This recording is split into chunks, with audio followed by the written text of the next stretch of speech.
Part 2। रघुवीर और महेंद्र अब फिर से साथ रहने लगे थे, लेकिन जिंदगी इतनी आसानी से सब ठीक नहीं करती। पुराने जख्म भले भर गए हों, पर उनके निशान अभी भी बाकी थे। नया दौर, नई परीक्षा। सोनू अब शहर में अच्छी नौकरी करने लगा था। उसने गांव में भी कुछ नया करने का सपना देखा। बाबा, हम अपनी जमीन पर एक डेयरी फार्म शुरू करेंगे। गांव के लोगों को भी काम मिलेगा। महेंद्र ने कहा। बेटा, जो ठीक लगे कर, पर ईमानदारी मत छोड़ना। दूसरी तरफ रघुवीर अब पहले जैसा नहीं रहा था। वो शांत हो गया था और हर बात में महेंद्र की सलाह लेने लगा। लेकिन उसका बेटा विक्रम अभी भी नहीं बदला था। विक्रम की वापसी। एक दिन विक्रम शहर से वापस आया। उसने देखा कि अब गांव में लोग सोनू की इज्जत करते हैं। जहां पहले लोग उसके पिता रघुवीर को सलाम करते थे, अब वही लोग सोनू की तारीफ करते थे। विक्रम के मन में जलन पैदा हो गई। उसने सोचा, ये सब मेरा होना चाहिए था।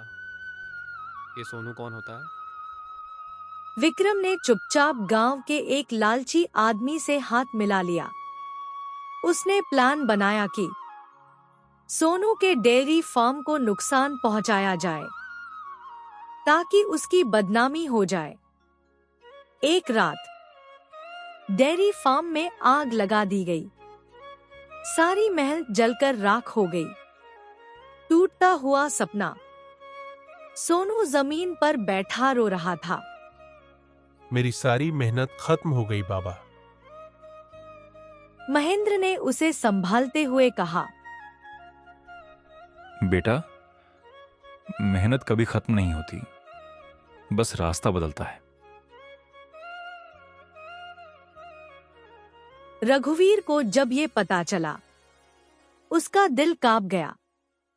उसे शक हुआ कि ये काम विक्रम का हो सकता है। रघुवीर ने विक्रम को बुलाया। सच बता, ये सब तूने किया है? विक्रम पहले झूठ बोलता रहा, लेकिन जब रघुवीर ने गुस्से में कहा, अगर आज सच नहीं बताया तो मैं तुझे अपना बेटा नहीं मानूंगा। तब विक्रम टूट गया। हाँ, मैंने किया। मुझे जलन हो रही थी। जिस जमीन के लिए मैंने अपने भाई को धोखा दिया, आज उसी जमीन के लिए तू अपने ही भाई जैसे इंसान को बर्बाद कर रहा है। उसने सख्त फैसला लिया। विक्रम को घर से निकाल दिया और कहा, जब तक इंसान नहीं बनता वापस मत आना। उधर सोनू ने हार नहीं मानी। उसने गांव वालों को इकट्ठा किया। गांव वाले साथ आ गए। धीरे धीरे फॉर्म पहले से भी बड़ा बन गया। कुछ महीनों बाद विक्रम शहर में भटक रहा था।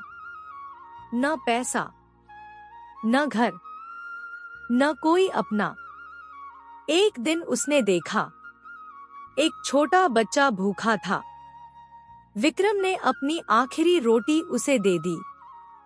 उस पल उसे एहसास हुआ कि असली अमीरी पैसे में नहीं, दिल में होती है। विक्रम वापस गांव आया। सीधे सोनू के पास गया।